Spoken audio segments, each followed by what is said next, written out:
Bonjour à toutes et à tous, j'espère que vous allez bien. On se retrouve pour une nouvelle vidéo tech. Aujourd'hui, on va tester un nouveau navigateur qui a fait beaucoup parler de lui. Il s'agit de Sidekick, qui a récolté pas mal de votes sur Product Hunt dès sa sortie, qui a eu pas mal d'articles, que les gens ont pas mal plébiscité. Je l'ai moi-même testé avant de tourner cette vidéo pour voir si ça valait le coup d'en parler. Franchement, c'est suffisamment différenciant par rapport à un navigateur classique qui peut sortir. Pour qu'on en parle, et on va prendre le temps d'en parler et on va basculer tout de suite sur l'écran. Alors désolé, c'est pas mon setup définitif, il y a des travaux au bureau, donc mon fond vert et tout, hein. Je suis dans ma chambre, j'ai essayé de faire un petit truc qui passe quand même, donc je m'excuse d'avance.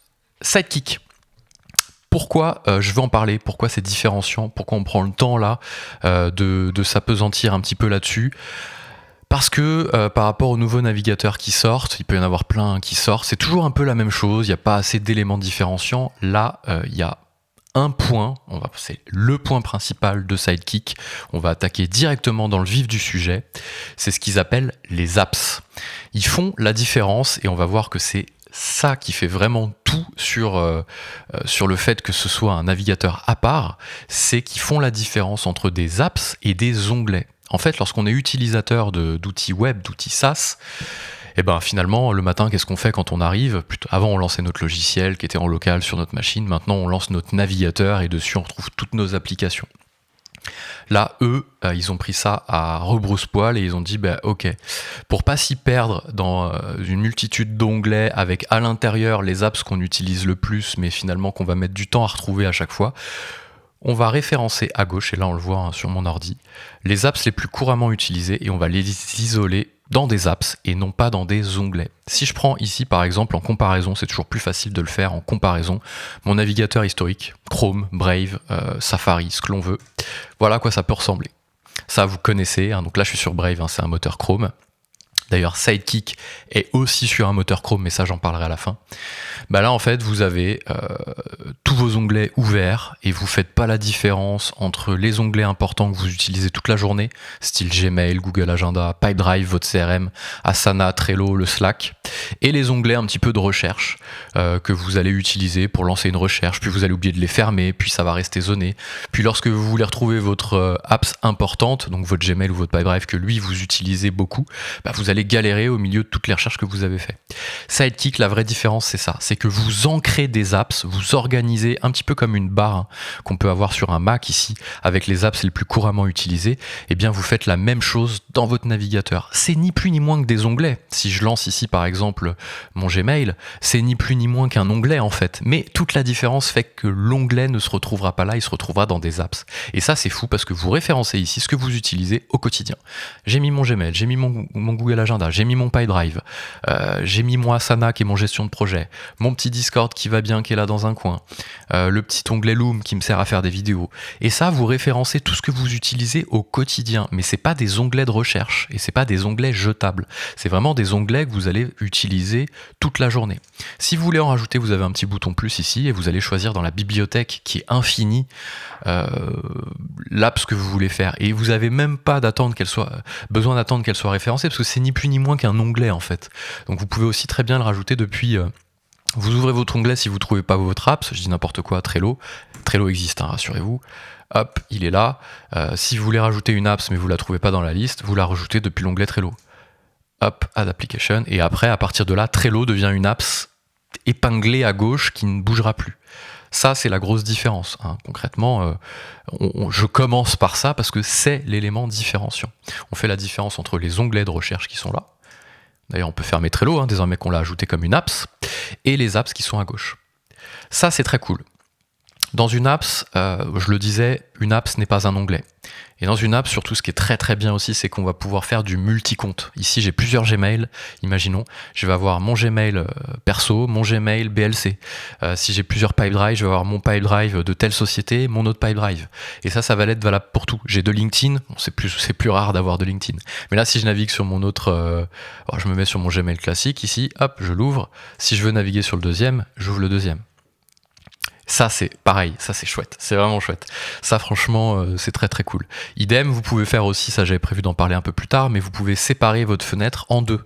Ici vous avez plusieurs apps et vous voulez les mettre parallèles, ce qu'on appelle le split view. Vous allez pouvoir le faire grâce à ce petit bouton ici et vous choisissez qu'est-ce que vous voulez voir dans la fenêtre de gauche, qu'est-ce que vous voulez voir dans la fenêtre de droite. Là vous faites par exemple, je sais pas moi, des mails et de l'agenda, vous mettez votre agenda à droite, ou l'inverse d'ailleurs. Hop, et vous pouvez réduire ce qui prend le plus de place entre les deux, ça y a pas de problème. Ok, ça c'est le split view. Franchement, ça pareil, c'est très très chouette. Parce que c'est des split view entre onglets en fait. Et d'ailleurs, le split view n'est pas obligatoirement avec des apps, il peut aussi être avec des onglets que vous avez ouverts. Ici, il vous dit switch, séparez votre fenêtre avec des onglets ou séparez votre fenêtre avec une autre app. D'ailleurs, c'est en termes de wording, de façon dont ils ont nommé les choses dans le logiciel, ça c'est une app, ça c'est un onglet. Voilà, tabs, apps, c'est deux choses différentes pour eux. Vraiment, ils font cette distinction-là. Donc voilà, les onglets. Après, ce qui est pas mal, et ça on s'est rendu compte aussi dans les navigateurs, notamment Chrome, ils ont essayé de le faire sans jamais y arriver, c'est les regroupements d'onglets entre eux. Imaginons vous faites des recherches liées à la tech, vous allez pouvoir regrouper toutes vos recherches liées à la tech. Si vous faites un sport, vous mettez vos recherches dans un sport. Donc ce qu'on faisait ici dans Chrome en général, c'est qu'on essayait, je sais plus comment on fait d'ailleurs, je sais même pas si je l'ai activé ici, ajouter les onglets à un nouveau groupe, voilà. Et on faisait ça. Franchement, mettez-moi en commentaire. C'est inutilisé ce truc-là, ça fonctionne pas, c'est nul. Enfin, vous fermez un onglet Google Agenda, il se réouvre ailleurs. Il enregistre pas le fait que désormais, dès qu'on ouvre Google Agenda, on veut que ça aille là-dessus. Eh ouais, sinon ce serait pratique. Alors, sauf si je sais pas m'en servir, et dans ce cas-là, désolé. Mais moi, quand je veux rouvrir un Google Agenda ici, hop, il glisse là. En fait, c'est ça le but du truc. Sinon, ça n'a pas d'intérêt. Enfin, pour moi. Et ça, pareil, eux, ce qu'ils ont fait, c'est qu'ils ont fait des sessions de navigation. Ici, vous cliquez sur votre petite Manage session, vous ouvrez votre session tech avec les onglets qui sont actifs dedans, hop, pas de souci, vous ouvrez votre session randonnée parce que c'est votre kiff, vous ouvrez, hop, ça vous change complètement les onglets et vous pouvez en imbriquer comme ça plein. Vous le laissez ouvert, vous en fichez, c'est des onglets vous pouvez potentiellement retourner tous les jours. Je sais pas moi, une session Netflix quand vous êtes le soir, une session WhatsApp, parce que vous avez ici tous les WhatsApp et tout, il n'y a pas de problème, on est sur Chrome, donc il n'y a pas de souci. Vous créez des sessions et vous les ouvrez au fur et à mesure. Hop, ça y est, j'ai fini de faire mes petites recherches perso sur la rando, je rebascule sur la tech, et ces onglets restent après une fois que vous naviguez dans les apps, en fonction des sessions. Voilà, vous vous remettez ici sur une session rando, vous l'activez, si vous changez et que vous allez sur votre PyDrive, la session rando restera au-dessus, il n'y a pas de souci. Ça, c'est très cool. Autre chose qui est géniale, il vous le dit ici, right click, non ça c'est les sessions, c'est les raccourcis pour les sessions, donc en gros vous êtes sur votre Mac, vous faites W, hop, vous pouvez changer de session avec un petit raccourci ici en bas, tac tac, ça vous évite d'ouvrir cette fenêtre qui peut être un peu lourde, hop, session, boum, vous l'avez en bas à gauche. Idem, vous avez une session Find, donc là vous faites F, il vous recherche partout, c'est une recherche, non pas une recherche de page, on connaît la recherche dans Chrome, vous faites pomme F ou Windows F, vous recherchez à l'intérieur longue, il va vous mettre à chaque fois tous les mots où il trouve longue, ça c'est super, mais il va pas rechercher sur les autres pages ou sur les autres apps. Là ce qui est cool, c'est que vous allez pouvoir lancer une recherche avec un raccourci spécial, et vous allez pouvoir dire, je sais pas moi, FTD, et il va rechercher, voilà, nous full team Dash et BLC, il va rechercher n'importe où, à gauche ici, que vous avez d'ouvert. C'est ça qui est fou, franchement. Alors certes, ça change, je le disais, j'ai reparlé avec un collègue hier, Jean-Philippe, petit big up, c'est comme tout, on va être perdu au début parce qu'on n'aime pas le changement, donc c'est clair qu'on sait que c'est mieux, en fait. J'ai fait le constat hier, je sais que c'est mieux, je sais que ce navigateur-là est mieux que les autres, mais j'ai pas encore réussi, alors je l'ai installé hier, je vais faire l'effort parce que je sais qu'à la finale, c'est mieux en fait. Donc si vous avez ce même constat-là, faites l'effort de creuser 2 jours, 3 jours, une semaine, et vous verrez, c'est quand même très très chouette. Petite option très cool aussi, on va pas non plus faire une démo et une formation, c'est pas le but ici, c'est une petite presse rapide, on est d'accord. Vous pouvez couper d'un coup toutes les notifications. Si vous avez activé les notifs, ici par exemple à Asana, j'ai un petit 1 ici, parce que si je clique dessus, je pense que j'ai une petite notif quelque part. Et bien d'un coup, je vais pouvoir les muter ici. Je suis sur un onglet de navigue, hop, je mute, boum. Ça disparaît, ça se met en gris, ça se met vraiment en mode focus. Je me focus sur un sujet, je serai plus dérangé, ça y est. Si j'ai un Discord d'ouvert ici, parce que j'ai mon Discord d'ouvert, il me fera plus de notifications, terminé. Hop, j'ai fini de me concentrer, je réactive mes notifs, pas de souci. Alors j'ai ma petite recherche ici, je l'avais pas vu. Mais je préfère les petits raccourcis. Bon, après chacun son truc, les tabs sont là, les recherches sont là, et vous les avez ici. Donc voilà, ça c'est vraiment très cool aussi, le focus mode dans un monde de plus en plus où on est dérangé, où on est systématiquement sollicité, hein. Il y a des études, j'ai écrit des articles là-dessus parce que ça me passionne. On est dérangé tout le temps et après il faut remettre le temps de se reconcentrer sur le sujet sur lequel on était. Imaginons vous êtes sur un sujet, quelqu'un vous dérange, donc vous vous déconcentrez, donc vous arrêtez ce que vous faites, vous répondez à cette personne et après il faut vous reconcentrer. Donc rien que le temps qu'on perd en reconcentration, pas en dérangement, hein, est énorme dans une journée. Donc le focus mode, on va de plus en plus en avoir besoin et ça va être une fonctionnalité standard, obligatoire. Voilà, on l'a sur les Mac, hein. Ici vous allez vous activer, je sais plus vraiment où c'est d'ailleurs parce que je l'utilise peu, je le déclenche sur mon mode sur mon phone. Ici vous avez un mode concentration, même chose, vous pouvez l'activer. Voilà, tout ça c'est des choses dont on va avoir besoin. Hop, je vais réactiver mes notifs. Quelques petites informations diverses parce qu'on a fait un bon tour. Non, on a fait une petite presse déjà pour voir si ça peut vous intéresser de le tester. Je mettrai un petit lien en commentaire. C'est pas un lien sponsorisé, hein, qu'on soit clair. Je gagne pas d'argent dessus. Je vais mettre le lien quoi. Vous le testez pas, peu importe. Pas de souci là-dessus. Quelques points importants. C'est un moteur Chrome. Hop. Donc c'est un moteur Chrome, en gros c'est basé sur des fonctionnalités de Chrome, hein, Chromium, hein. Chromium est open source, donc ils se sont appuyés là-dessus pour pouvoir le développer. Donc vous retrouvez bien entendu, si vous vous posiez la question, mince, mes extensions que j'utilise, parce qu'on a tous des extensions par dizaines, est-ce qu'elles seront bien récupérées? On le voit en haut, hein, j'ai mon extension Calendly ici, pas de problème. Toutes les extensions Chrome sont disponibles. C'est un moteur Chrome, hein, voilà, il n'y a pas de problème. Comme Brave, si vous connaissez Brave, pareil, c'est un moteur Chrome. Moi, c'est ce que j'utilisais pour la sécurité et la vie privée. Pas de souci. D'ailleurs, petit point, c'est intéressant qu'on en parle. C'est respectueux de la vie privée parce qu'il y a un bloqueur de pub intégré, AdBlocker, ici, qu'on peut activer ou désactiver, hein. Vous avez, un peu comme dans Brave, il vous fait une petite synthèse de... D'ailleurs, vous pouvez même choisir une apps, je crois, de Sidekick qui vous fait une synthèse. Sidekick Update, ça c'est mise à jour. Sidekick Admin... je sais plus exactement ce que c'est ce truc. Je crois que vous pouvez rajouter un onglet ici avec les performances de votre bloqueur de pub, de vos bloqueurs de cookies, qui va plus loin qu'un bloqueur de pub en fait, hein. Ça va plus loin que ça, hein. Donc là vous avez vraiment déjà ça en termes de sécurité, l'adblocker. Vous avez un VPN, si je dis pas de bêtises, qui est intégré. Voilà, ils ont fait l'effort. Attention, voilà, je vous le dis, c'est un sujet qui me tient à cœur, qui me plaît, la navigation sur Internet et la sécurité de nos données. J'ai pas creusé plus en détail à ce stade le degré d'importance qu'ils mettaient sur ce sujet. Si vous prenez ce navigateur en vous disant c'est un navigateur qui respecte la vie privée, peut-être, j'en sais rien. Faites vos recherches ou je ferai peut-être une vidéo annexe. C'est pas comme Brave par exemple ou Firefox où je vous dirais ok là mais j'ai fait mes recherches, si c'est ça votre leitmotiv, vous pouvez y aller. Là j'ai pas fait mes recherches. Il semblerait par exemple que vous puissiez cocher des petites choses, VPN intégré, fingerprinting défense, voilà, ça vous évite d'être traqué, ce genre de choses, vous pouvez les intégrer. Alors des fois ça fout le bordel, hein, je le vois avec Brave, hein, c'est bien de pouvoir le décocher. Je sais pas s'il y a un raccourci d'ailleurs pour le décocher, je vous ai dit, j'ai pas fait mes recherches sur la vie privée, je sais qu'il y a un onglet à part, c'est déjà un début. La vitesse, donc ils mettent un gros point aussi sur la vitesse, si je me remets sur mon onglet ici, Sidekick, hop, je l'active et je l'avais laissé là. Voilà, ils en parlent ici au niveau speed. Ils ont fait vraiment des recherches, hein, sur la partie, pour la partie vitesse, grâce à l'adblocker, grâce au fait de suspendre les onglets et de ne pas les laisser ouverts, hein. Ici, je suis sur un Chrome. Hop, tout ça là, ça me bouffe de la GPU, ça me bouffe de la mémoire et de la puissance sur mon ordi, hein, concrètement. Là, ici sur Sidekick, le fait de l'avoir, de les suspendre, bah voilà, ça vous save de la memory, ça vous bloque, ça vous optimise la mémoire RAM, il vous le dit ici, hein, je vous laisserai regarder tout ça en détail, le lien sera dans la description.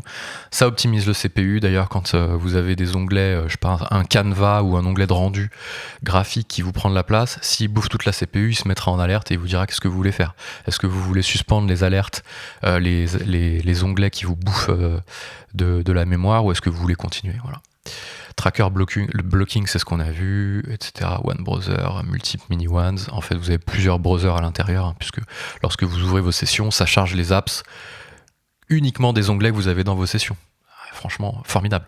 Formidable. Je suis hyper hypé, ouais, je sais. Alors, j'ai pas d'action ou quoi que ce soit, hein. Je suis pas sponsorisé ou quoi, mais c'est vrai que ça faisait longtemps qu'on n'avait pas eu une révolution d'usage dans les navigateurs. C'est pour ça qu'il a fait un succès fou d'ailleurs sur Product Hunt, hein, qu'on soit clair. Hein, voilà. Qu'est-ce que je vous avais dit? Multiprofil. Bon, bien entendu, ici, hein, vous pouvez créer plusieurs profils. Ça, c'est le profil de Chrome. Hein. C'est pas une révolution si vous êtes plusieurs sur le même ordi. Chacun son profil. Vous chargez les apps du profil. Vous chargez les cookies, les préférences du profil. Il n'y a pas de problème. Il y a une version pro qui existe, qui est payante, qui permet de faire pas mal de petites choses. On va aller voir ici. Donc là, ils disent un free forever, hein, bien sûr, hein, avec tout ce qu'on s'est dit de base. Donc il y a peut-être un business model à trouver derrière. Hein. Je pense qu'il y a un business model. Brave est gratuit, mais il y a un business model sur la pub. En fait, ils ont des affiliés, des sites affiliés où on peut reverser des rewards. Ici, bon, je vais pas refaire l'histoire, on n'est pas sur Brave. Voilà. Et donc en version payante, donc voilà, vous avez le VPN, le split view qui est pas gratuit, multiple apps compte. Ouais, voilà, je vous ai quand même montré des trucs ici d'une version qui était payante, pas d'une version gratuite. Je pense que je dois être en version d'essai. C'est pour ça que j'ai accès à tout, moi. Donc vérifiez bien ce que vous avez et ce qui restera gratuit. Voilà, il vous le dit ici, hein, 5 sidebar apps, donc 5 ici au maximum à gauche, 5 apps à gauche, 10 apps au total. Tab session, pas de souci, c'est dedans. Global search, c'est dedans. Add tracker, add and tracker blocker, c'est dedans. iTab suspender, donc en fait c'est le fait de suspendre les onglets qui sont pas ouverts pour pouvoir éviter de consommer de la ressource, et du support. Voilà, donc il y a des choses que je vous ai montrées qui sont dans la version payante ici. Je sais pas si j'ai un lien préférentiel. Enfin, on a tous un lien préférentiel en fait. Hein. Je suis pas, comme je disais, je suis pas rémunéré, mais je crois qu'ici, voilà, je peux inviter, et je sais pas si ça vous fait des choses pour vous. Ouais, j'essaierai quand même, hein, quitte à utiliser un lien de référol, hein, autant le faire. Peut-être que je mettrai ce lien-là. Voilà, donc en version payante, multiple workspace, donc ça c'est très cool. C'est en bêta encore. Je crois que c'est le multiprofil ici, hein, il me semble. Multiple apps compte, donc sur un Gmail ici vous avez plusieurs adresses. Alors après il vous reste toujours la possibilité de naviguer ici, hein, pas de problème. Si vous avez plusieurs Gmail, vous pouvez fermer votre Gmail, ouvrir l'autre. Ça va fermer l'autre, c'est ça toute la différence. Là, multi-apps, vous avez vraiment deux que vous ouvrez, ça ferme pas l'un, ça ferme pas l'autre. L'autre est gardé en mémoire ici. Voilà, tout simplement, il est juste pas chargé. Donc ça c'est en version payante. Hein. Et vous voyez cette facilité de naviguer entre les apps et les onglets. Enfin, ouais, moi je suis toc-toc, hein, quand j'ai plein d'onglets ça me saoule, mais force est de constater que j'ai plein d'onglets quoi qu'il se passe. Chrome, c'est Chrome, Brave, peu importe, c'est mon application que j'utilise le plus, puisque à l'intérieur il y a toutes mes applications en fait. Split View, donc ce que je vous ai montré ici, où on peut séparer la fenêtre en deux, c'est payant. Password sharing, ça j'ai pas vu cette fonctionnalité, on peut partager des mots de passe, ok. Custom Web Apps, bah, c'est le fait que j'ai rajouté Trello à la main ici parce qu'il n'existait pas. Unlimited Sidebar Apps, bah, voilà, c'est le fait d'avoir autant d'apps à gauche qu'on veut. Et un support premium. Après, il y a un Pro Team, je sais pas vraiment ce qu'il fait, à mon avis. C'est même pas développé. Donc si on les contacte, ça va enregistrer ça dans une liste d'attente pour voir si les gens sont intéressés pour qu'ils développent une version entreprise, style onglet partagé, des choses comme ça, je pense. Voilà. Bah, on a fait un petit tour très sympa déjà. J'espère que ça vous a plu de découvrir ce navigateur. Je l'ai découvert hier et je me suis dit il faut absolument que j'en parle. Je vais le rajouter aussi à la newsletter Hack ta productivité, parce que là on hack notre productivité, en tout cas on l'améliore. Donc voilà, si vous avez des questions sur ce petit navigateur, mettez-moi un petit commentaire en bas. Chose très importante aussi, si vous voulez recevoir des notifs quand je sors une nouvelle vidéo tech sur les logiciels, voilà, des fonctionnalités, bah, abonnez-vous, activez la petite cloche, ça fera vraiment les notifs. Je fais mon youtubeur et puis bah, moi je vous dis à très vite, bye bye.